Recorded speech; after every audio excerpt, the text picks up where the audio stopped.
excited. So excited to be back. All right. Ozempic, Wegovy, semaglutide. Now that I have your attention. So we want to present another side of the conversation that is not being discussed.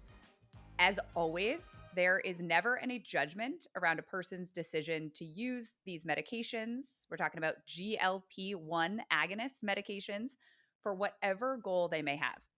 But what we are seeing is that these GLP-1 agonist medications are being touted as a standalone solution for metabolic dysregulation, obesity, even cosmetic weight loss. Medications are never meant to be a solution.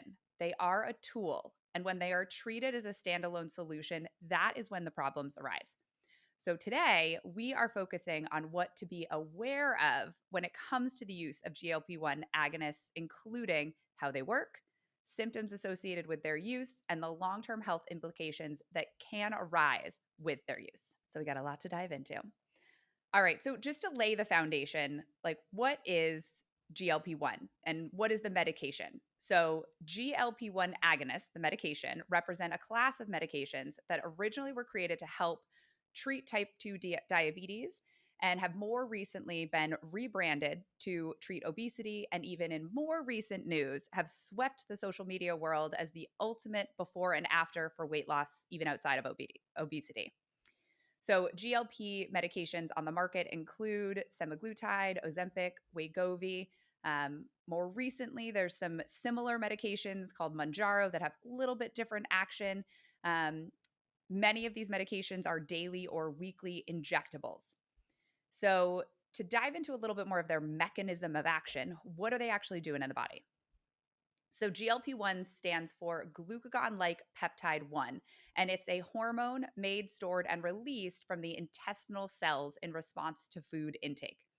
The primary role of GLP-1 is to stimulate the release of insulin from the pancreas after a meal, known as the incretin effect, which works to reduce blood glucose levels.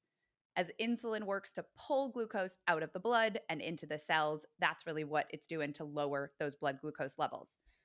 In type 2 diabetes, the release of insulin in response to a meal can become blunted, leading to prolonged elevations in blood glucose following a meal. Therefore, kind of the pharmacogenic utilization of the GLP-1 medications leads to a revived affinity for that GLP-1 to stimulate the release of more insulin. So we're essentially asking the body to produce more insulin when we're utilizing these medications. GLP-1 also reduces the release of a hormone called glucagon from the pancreas, which prevents the liver's additional production of glucose that can further increase blood glucose levels, especially in those with type 2 diabetes. So kind of two actions happening at once. All right, let's talk a little bit more about what does GLP do beyond just insulin. GLP-1 has major implications on the GI system, where it reduces digestive secretions and overall motility of the GI system, as GLP-1 is a major mediator of the ileal brake effect. Just in its name, we can kind of deduce like, oh, it's slowing things down. So GLP-1 the effects of GLP-1 inhibit gastric acid secretions. We're talking stomach acid here. And that leads to delayed gastric emptying, essentially causing food to sit longer in the stomach. So this can lead to some of that delayed glucose absorption in the GI tract as food kind of moves more slowly through the GI system, which kind of leads to that more gradual rise in blood sugar. But GLP-1 also leads to the reduced pancreatic secretion, so even lower down in the GI system, which is lowering the amount of the digestive chemicals that are critical in the optimal breakdown and digestion of food. So in short, GLP-1 triggers a whole host of disruptions to optimal digestive secretions and gut function that Jilly's going to dive into in just a minute. But GLP-1 doesn't just have an effect on the GI system, it also affects the central nervous system, is where the major action of that appetite suppressant mechanism. So it reduces food intake and even decreases food reward, really through its involvement and receptors that are activated in that central nervous system.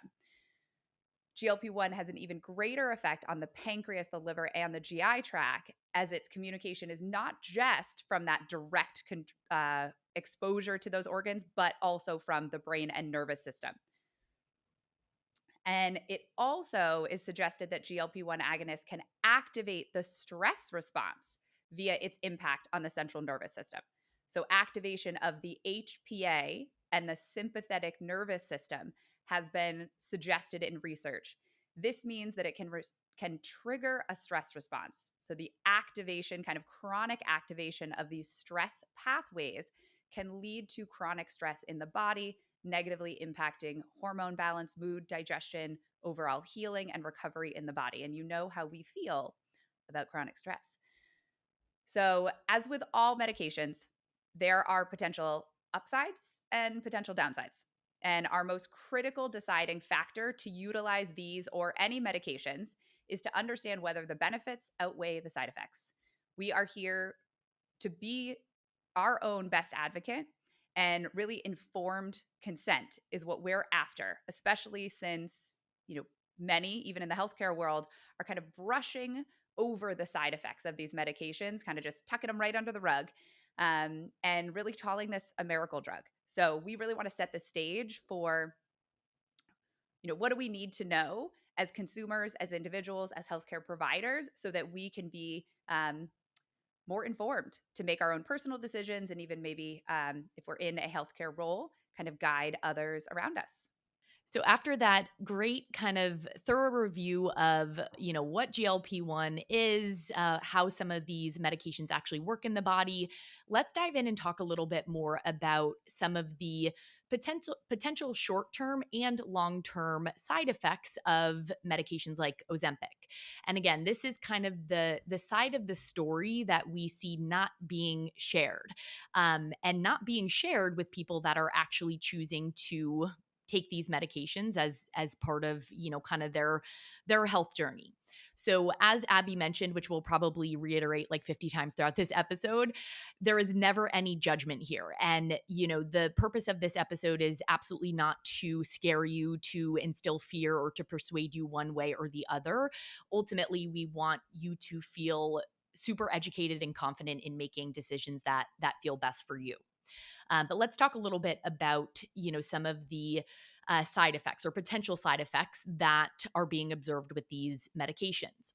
So some of the short-term side effects that are being documented in research and that are just actually being seen in practice are symptoms like severe nausea, vomiting, and stomach pain or stomach discomfort.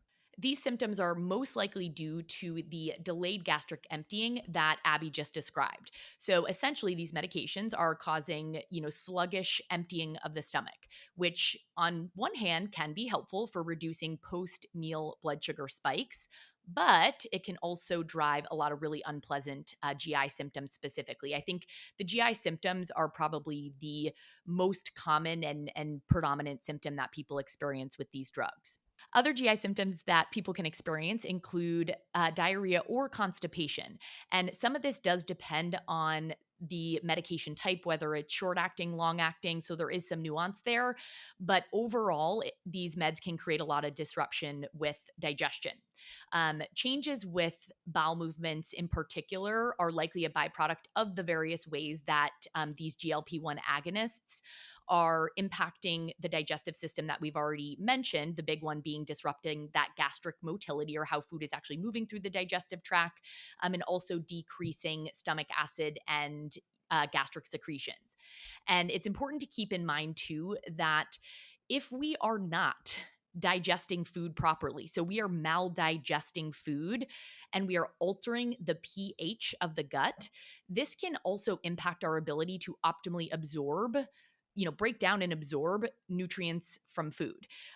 You can eat all the healthy food in the world, like we've said, but if you cannot break down and properly absorb and assimilate nutrients from food, we can end up being malnourished or, having this malnutrition, kind of dynamic at play.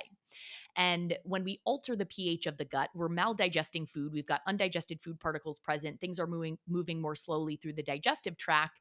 This also sets the stage for other issues to occur. On a basic level, things like microbial imbalances, specifically, dysbiotic or pathogenic bacterial overgrowth when we don't have, that acidic environment in the gut to kind of keep things in check. So, some longer term kind of impacts mixed in there with the maldigestion piece, but something to definitely keep in mind. Decreased appetite is another really big symptom or side effect with Ozempic and, this entire class of medications. This is also related to that delayed gastric emptying, which is going to lead to more fullness since things aren't, moving as quickly through the digestive tract. And as Abby mentioned too, the way that these medications work, they also decrease the activation of the appetite reward region of the brain. So we feel less hungry for a few different reasons. And some of you might be wondering, why are you putting, lowered appetite, decreased appetite on the negative side effect list, right? So I just wanted to take a second to remind everyone that experiencing consistent hunger cues is a good thing. Hunger and, satiety, but hunger is an important biological signal. It's a way that our body communicates with us. And Abby and I really consider the lack of hunger signaling as a big red flag. So if a client comes to work with us and they're like, I never feel hungry, I'm not hungry for breakfast, it's rare that I experience, strong hunger cues, big red flag. And the first things we think about are, does this person have a sluggish metabolism? Do they have significant digestive issues? What is contributing to the lack of biological hunger cues? So this is actually a big deal. And, the point of these medications is not to just not eat because we never feel hungry. There can be a lot of negative implications there. So, decreased appetite is a big problem, with these medications. And we'll talk in a minute about what we've seen and just sort of our kind of professional, personal opinions. On the impact of these drugs, but low appetite is definitely a big one. Low blood sugar episodes or hypoglycemia can be another big side effect that can occur with these medications, particularly if you are not fueling adequately and you are taking these medications as well. And thinking back to if you've been here for a while, when we did our deep dive on blood sugar in our first season, we talked a lot about the fact that blood sugar crashes and blood sugar lows or hypoglycemia is incredibly stressful and taxing on the body. It is super disruptive to both your gut and your hormones. And low blood sugar, in all honesty, does just as much harm as high blood sugar, which is just talked about a lot more. So we're really looking for true blood sugar balance here, and we want to also avoid the crashes. So a potential side effect with these medications can be hypoglycemia or more frequent episodes of hypoglycemia. Pancreatitis is also a potential common side effect of GLP-1 agonists. These medications stimulate GLP-1 receptors located on the pancreas. And this actually has the potential to cause pancreatitis or this, kind of inflammatory dynamic with the pancreas. In terms of long-term implications, a really big one that there's more and more data I think coming out, and there's probably a lot we still need to learn on this one, but a big one is negative impacts on bone density. This is particularly important for women in my mind, since women generally are at, based on our hormone physiology, we are at a higher risk for things like osteopenia, osteoporosis. But across the board, this is really important for everyone, since bone health, bone density is a huge factor when it comes to healthy aging, longevity, risk for mortality. So these medications may negatively impact bone formation by inhibiting collagen synthesis and by disrupting bone mineralization. Additionally, and this is kind of an indirect thing that we're talking about in relation to how these drugs work. When you have low stomach acid, as a byproduct of that low stomach acid, with this medication, we cannot absorb essential minerals for bone health like calcium and magnesium, which is a big deal because the majority of us are already deficient in these really, really crucial minerals for a variety of reasons. So, bone health is an area of concern in terms of the long term implications with the GLP 1 agonists. Another potential side effect or longer term side effect is muscle wasting or muscle loss. There is definitely a little bit of nuance to this, but ultimately, when we are losing weight rapidly, which is often what we are seeing with these medications, or if we are losing weight because we are chronically under eating, which is also what we are seeing often happen with these medications, the body is going to catabolize lean muscle. It's the first thing that's going to go. When resources are scarce in the body, so we're not taking in enough energy and nutrients from food, or if weight decreases rapidly, the body doesn't know that we're doing this intentionally, right? The body is like, what the heck is happening here? I need to protect my body and keep my body safe. So in those cases, the body is not going to prioritize building lean muscle. That's like way low down on the totem pole. And instead, it is going to prioritize your vital organs, and it's going to prioritize holding on to fat or adipose tissue for dear life as a protective mechanism. So that kind of speaks to the idea too, that Abby and I talked a lot about in our weight loss episode at the end of season 1, where all weight loss is not the same. And when we're talking about weight loss, generally we are, most people are aiming for, fat loss and the preservation of lean muscle. So the problem with the muscle wasting or the loss of that lean muscle mass is that what actually contributes to setting and supporting our body's metabolic rate, we think about lean muscle. So we need to have adequate amounts of lean muscle to support a healthy metabolic rate. Having more lean muscle is also what helps keep our cells nice and sensitive to insulin. So Abby just talked about insulin sensitivity a little bit, in the first part of this episode. And if we're losing all of our lean muscle mass, we are actually hurting our insulin sensitivity and possibly creating more blood sugar issues and dysregulation down the line. So, all of that to say, the quick and rapid weight loss that often occurs with Ozempic and these other medications can lead to the muscle wasting, and that alone can damage or decrease our metabolic rate, our metabolism. Another big long-term implication with these medications is weight regain or weight cycling, as we kind of refer to it. So, particularly when these medications are the only tool being used, what happens is, well, actually, a better question would be, what happens when we stop the medication, right? If we're not doing other things to support sustainable shifts with health, and we are reliant on this one, single tool or medication to produce results, what happens when we stop? So that's where we end up with weight regain and perpetuating a weight cycling situation. And, when we regain weight after significant weight loss, our baseline or our set point weight often increases with that. So now our weight is higher than it was before, and our metabolism is damaged as well. And it's kind of this double whammy situation.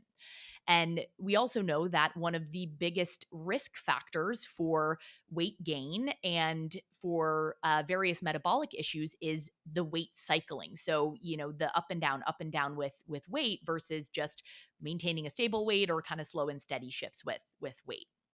So these are just a few, to name a few of the short and long term side effects that might be helpful to consider if you're currently taking one of these medications, if you're considering taking one of these medications. And, we really can't emphasize enough that we support you in whatever decision you make wholeheartedly.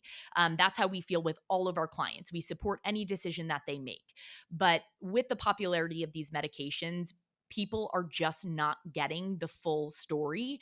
And I think anyone would agree that you'd like to have all of this information and consider all of the factors, to make an educated decision. Yeah. I mean, on more times than not, I feel like Jillian and I have heard from, healthcare provider colleagues that this is being referred to as a miracle drug, with quotations from, doctors that many of our colleagues know, saying everyone should be on this medication. And when we hear that, like, it just, like, A, boils our blood, but, like, B, is just like, no, not necessarily no. Like, they shouldn't, because we are not being educated, and our medical community is not educating to, like, the downsides and to the additional necessity that does need to be supported around the use of these tools. Because really, what Julie just talked about in terms of those side effects can really tee up as like a traffic jam in the GI system.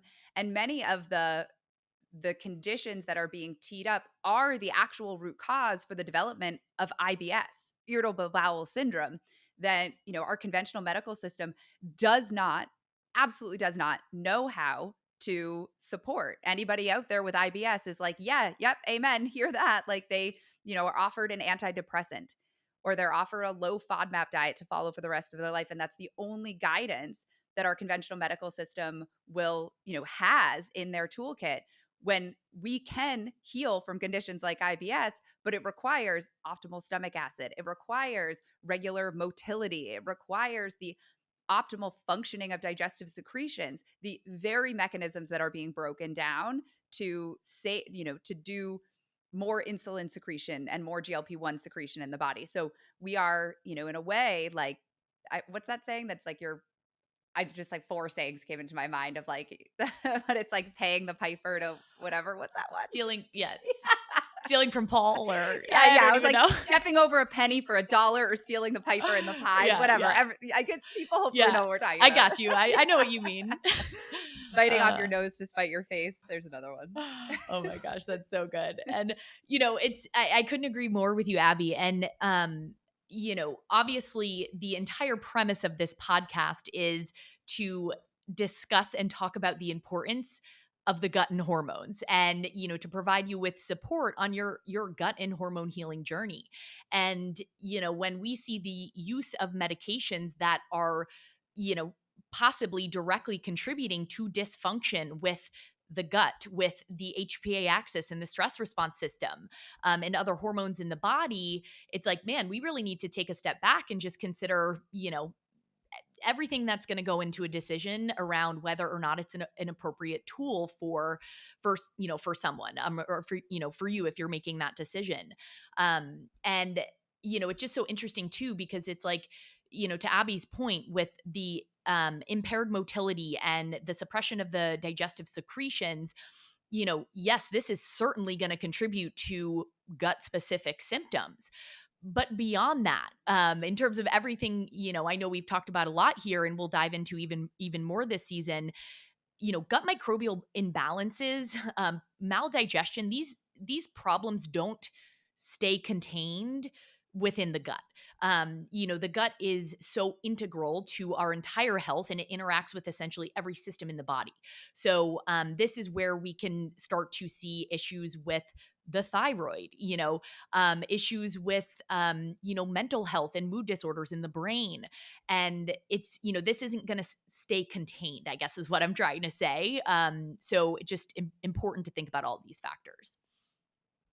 No, that's such an important point, and to just what a lot of what we're going to be offering too as we kind of move forward are like, whether we're, choosing to utilize this medication or not, like, what are some of the things that we can do alongside. So that's where we're going, just to give you, like, man, they're just going to, like, dump all over this and leave us high to dry. Like, we're going to jump a little bit more on it, and then we're Yeah. going to we're going to give you some tools. We should have prefaced this episode by saying this is going to be a two-part episode, and we are going to dive deeply into strategies to support all sorts of things that we're talking about. So yeah, we're not just dumping this on you and saying peace out.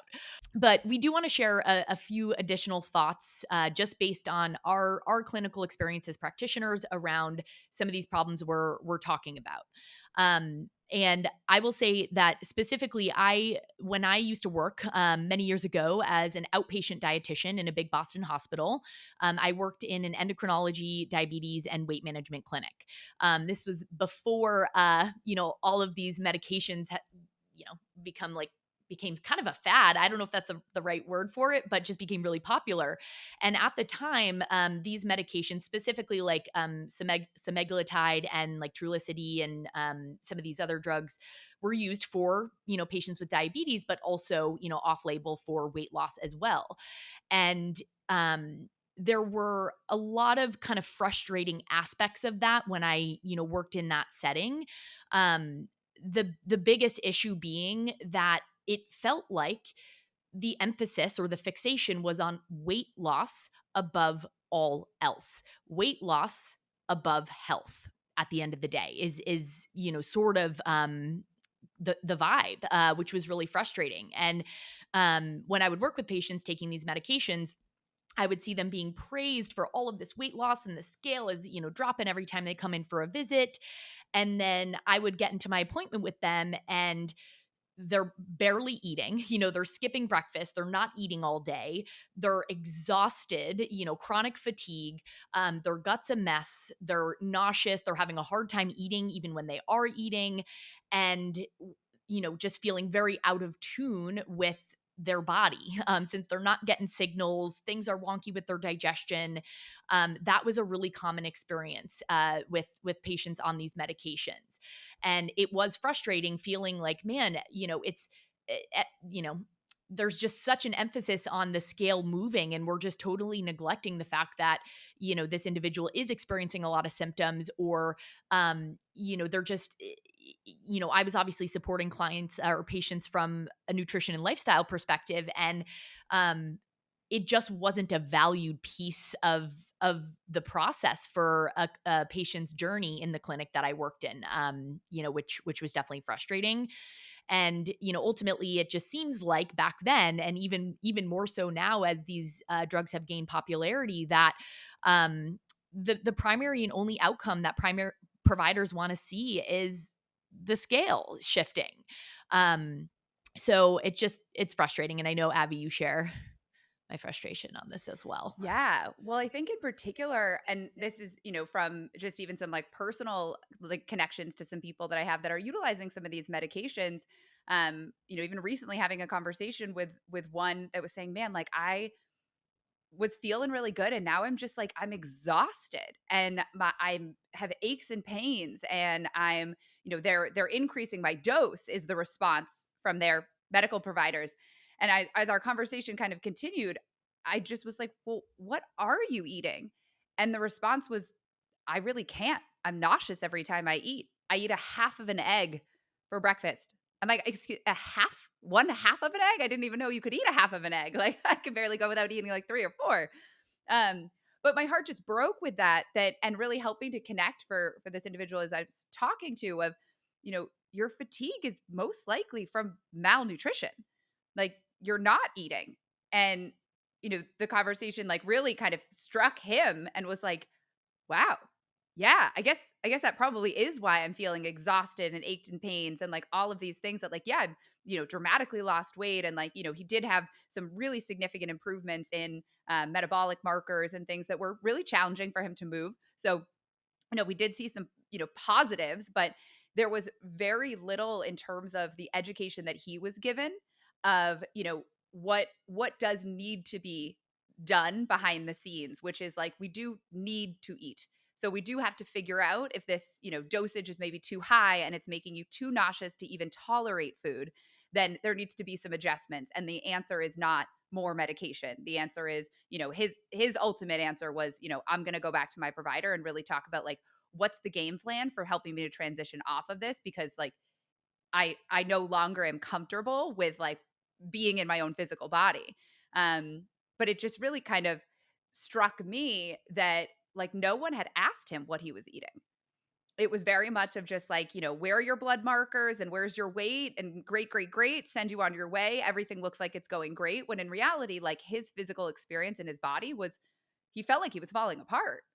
And it and for all intents and purposes, like, you continue in that malnourished state and you will fall apart.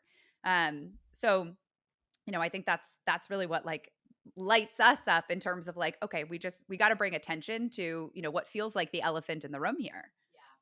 Yeah, and the person that Abby's talking about too kind of really describes a lot of just I think what we're seeing in general, but definitely a lot of what I would see in the clinic I worked in, where clients, patients would come off of these medications, and then we would get that rapid weight regain.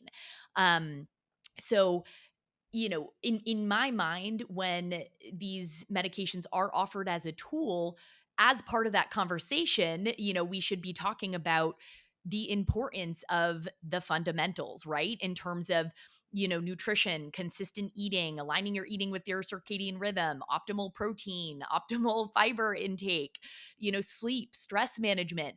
Um, so that's just not happening. It's just not happening. And I don't want to say it's not happening anywhere. Just in our experience, we haven't seen evidence of that yet. And if you are someone that is pursuing one of these medications, we'd encourage you to advocate for yourself and to speak up, to your provider, and ask about a referral to a dietitian, so you can make sure that you're best supporting your body on the medication, so that eventually you can have an easeful transition off, ideally. And I think the other piece of it too is like, if individuals are being given these medications for weight loss, but they haven't you know been given the opportunity to even work on any of the fundamentals, that's a little frustrating in itself. And ultimately, again, the decision is yours, and we always respect that. But it sounds like in the case that Abby was describing, there were probably some really good opportunities for this person to maybe make some changes, maybe even before the medication, which could negate the need for it, or maybe set them up for a better experience on the medication. So, just some food for thought there. Yeah, I totally agree with that. And he recognized that like it did make food choices easier because he didn't have this like kind of the reward seeking nature of some of the, food choices. He was like, at one point I did get to a place, where I actually now don't have the desire for some of the, foods that I was eating before that I knew they weren't doing me any help. But I just had, deep cravings for them. And he, was like, so that was a big help for him. And I think for a lot of people with the use of these medications. But then it just got to the point that he like physically couldn't tolerate foods. And, what we really see too is that even with the use of these medications, 1 year, 2 years down the line, there is a necessity to utilize the foundations to maintain the weight loss, to maintain the metabolic shifts. That they're not just given to you and they're there, even when the medications are utilized more long term. And we're only going to get more like actual research on this that's going to probably prove these very points. But there is no get out of jail free card when it comes to kind of metabolic health and gut health and hormone health. Like this is, very much just the reality of the human body. We do have to put in the care for it, and know that, we can't build something out of nothing.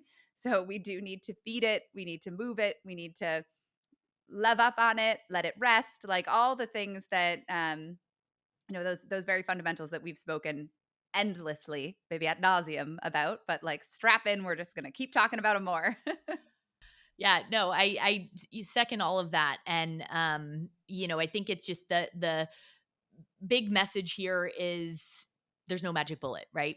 Like Abby just kind of alluded to. And with these medications, the fundamentals are essential. Without these medications, the fundamentals are essential. But particularly with these medications, when there are things altering biological cues and physiological processes, an extra emphasis on these fundamentals, or external reminders to help you work on those fundamentals if you're not getting appetite cues, are really important for sustainable health outcomes long term.